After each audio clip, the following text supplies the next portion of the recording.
औज़ुबिल्लाहिमिनश्शैतानिर्रजीम बिस्मिल्लाहिर्रहमानिर्रहीम। अस्सलाम वालेकुम स्टूडेंट्स, आज हम आपकी बुक फ़िज़िक्स का डायनामिक्स वाला चैप्टर है, इसके न्यूमेरिकल्स को सॉल्व करेंगे।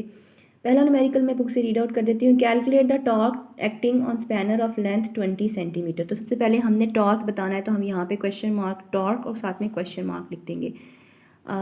स्पैनर ऑफ लेंथ 20 सेंटीमीटर, तो लेंथ 20 सेंटीमीटर हम L1 लिख देंगे। 20 अभी तो फ़िलहाल हम L ही लिखेंगे क्योंकि हमें 20 सेंटीमीटर दिया हुआ है। अच्छा, ये सेंटीमीटर को हमने चेंज कर देना है मीटर में, क्योंकि सेंटीमीटर SI यूनिट नहीं है, मीटर SI यूनिट है। तो सेंटीमीटर को मीटर में चेंज करने के लिए 100 पे डिवाइड करते हैं, तो 0.2 मीटर्स आ गया। To loosen a nut by a force of 50 newton, तो फोर्स लगेगी 50 न्यूटन की, जिसकी वजह से वो नट जो है वो लूज़ होगा। उसके बाद है if the same nut is to be loosen up by the force of 100 newton. अगर वही नट हो और उसको हम 100 न्यूटन की फोर्स लगाएं, तो कह रहे हैं कि स्पैनर की फिर लेंथ कितनी होनी चाहिए। What should be the length of a spanner, ये हमने क्वेश्चन मार्क लगा दिया। अब जब हमने देखा कि यहाँ पे लेंथ और फोर्सेस दो दफ़ा यूज़ हो रही हैं, तो हमने एक दफ़ा L1 और F1 कर दिया, F2 और यहाँ पे L2 कर दिया। फार्मूला यूज़ होगा हमारे पास टॉर्क का। टॉर्क इज इक्वल टू होता है F मल्टीप्लाई बाय L। और दूसरा, अगर हमने दो टॉर्क्स प्रोड्यूस होंगे तो दोनों टॉर्क्स इक्वल होने चाहिए आपके पास, क्योंकि हम कह रहे हैं ना कि अगर सेम नट हो तो सेम नट होगा तो टॉर्क दोनों पे सेम होगा। अब T1 इक्वल हो गया T2 के। T1 आपके पास F मल्टीप्लाई बाय L है, तो आपने फिर फोर्स 50 न्यूटन है और लेंथ आपके पास 0.2 है, इन दोनों को मल्टीप्लाई किया तो ये 10 न्यूटन मीटर आ गया।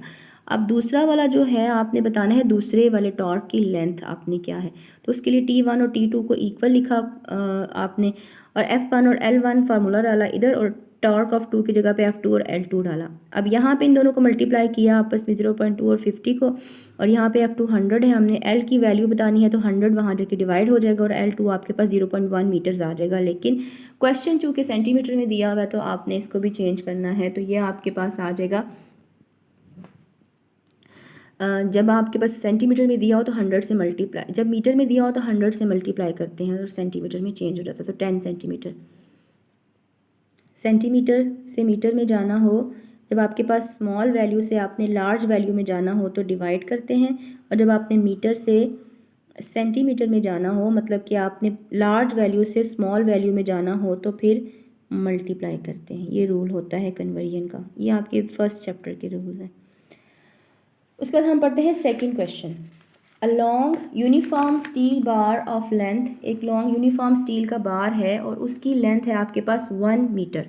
हमने यहाँ पे लेंथ ऑफ स्टील बार लिख दी 1 मीटर। 2 मैसेज उसके साथ लगे हुए हैं, एक मैस है M1 और दूसरा मैस है M2।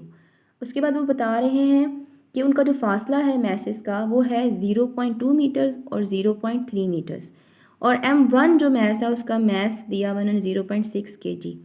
कह रहे हैं कि M2 आपने बताना है क्वेश्चन में। अब हमें पता है कि अगर वो बैलेंस है एक रॉड, ये रॉड की बात हो रही है, पिछले क्वेश्चन में एक नट था जो हमने स्पैनर से लूज़ करना था, लेकिन इसमें ये एक रॉड की बात हो रही है, तो रॉड यूं करके लगा हुआ होगा और यहाँ पे आपके पास किसी एक पॉइंट से वो पिवटेड होगा, मतलब बैलेंस होगा। एक मैस इस तरफ लगा हुआ है इस रॉड के और एक मैस इस तरफ लगा हुआ है।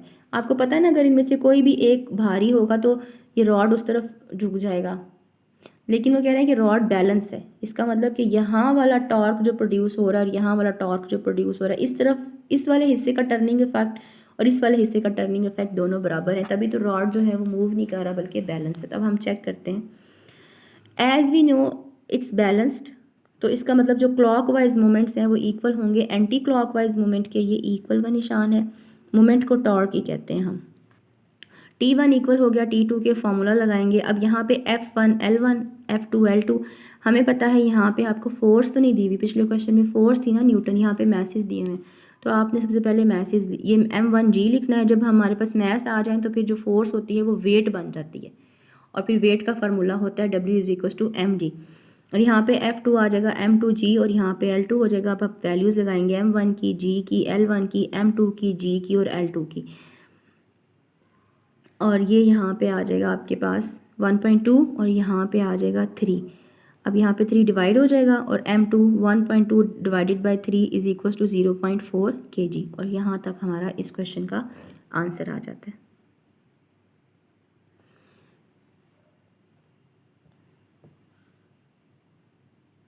आप इसका जस्ट फॉर्मूला लिखें और इसके बाद इस क्वेश्चन को खुद ट्राई करने की कोशिश करें।